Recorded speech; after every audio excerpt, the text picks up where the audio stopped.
আসসালামু আলাইকুম, সবাইকে স্বাগত জানাচ্ছি ইজিয়াস বাংলার নতুন একটা ভিডিওতে। আজকে আমরা এই ভিডিওতে কথা বলবো রাইটিং টাস্ক 2 এর যে বিশেষ ইম্পর্টেন্ট পয়েন্টগুলো আছে সেগুলো নিয়ে কথা বলবো। তো আমি এই ভিডিওতে প্রথম 5টা পয়েন্ট নিয়ে কথা বলবো, পরবর্তী ভিডিওতে আরো 5টা পয়েন্ট নিয়ে কথা বলবো। তো প্রথম 5টা পয়েন্ট রাইটিং টাস্ক 2 এর জন্য খুব বেশি ইম্পর্টেন্ট। সেটা হচ্ছে যে আপনাকে কোশ্চেন টাইপটা বুঝতে হবে, যেটা কি অপিনিয়ন টাইপ, এটা ডিসকাশন, এটা অ্যাডভান্টেজ ডিসঅ্যাডভান্টেজ, অথবা মনে করেন ডাবল টাইপ কোশ্চেন।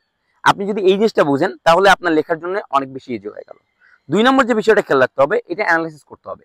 কোশ্চেনটাকে আপনি যে কি নোট গুলো আছে বা কিওয়ার্ড গুলো আছে এগুলো ধরে ধরে আপনাকে অ্যানালাইসিস করতে হবে, তাহলে আপনাকে আইডিয়া জেনারেট করতে সহযোগিতা করবে।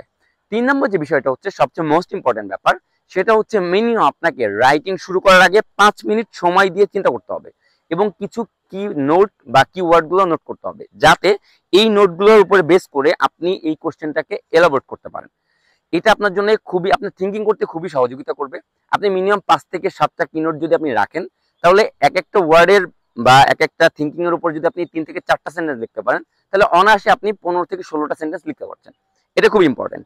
4 নম্বর যে ব্যাপারটা হচ্ছে, এটা একটা স্ট্রাকচারের বেস করে লিখতে হবে। সেটা কি হতে পারে? প্রথমে আপনি ইন্ট্রোডাকশন লিখবেন, 2 নম্বর আপনার বডি প্যারাগ্রাফ 1 লিখবেন, 3 নম্বরে বডি প্যারাগ্রাফ 2 লিখবেন, এবং 4 নম্বর যেটা হবে সেটা হচ্ছে কনক্লুশন লিখবেন। 5 নম্বর যে পয়েন্টটা হচ্ছে, সেটা হচ্ছে আপনি যে ইন্ট্রোডাকশনটা লিখছেন এই কোশ্চেনের উপর বেস করে আপনি এটাতে অ্যাগ্রি অথবা ডিসঅ্যাগ্রি, ইট ডাজন্ট ম্যাটার। আপনাকে ইন্ট্রোডাকশনের লাস্ট লাইনে এটা ক্লিয়ার করতে হবে যে আপনি এটা পক্ষে অথবা বিপক্ষে। আপনি যদি পক্ষে হন তাহলে সেই সপক্ষে যুক্তি দিবেন, যদি বিপক্ষে হন তাহলে আপনি বিপক্ষে যুক্তি দিবেন, কিন্তু আপনাকে এটা ক্লিয়ার করতে হবে।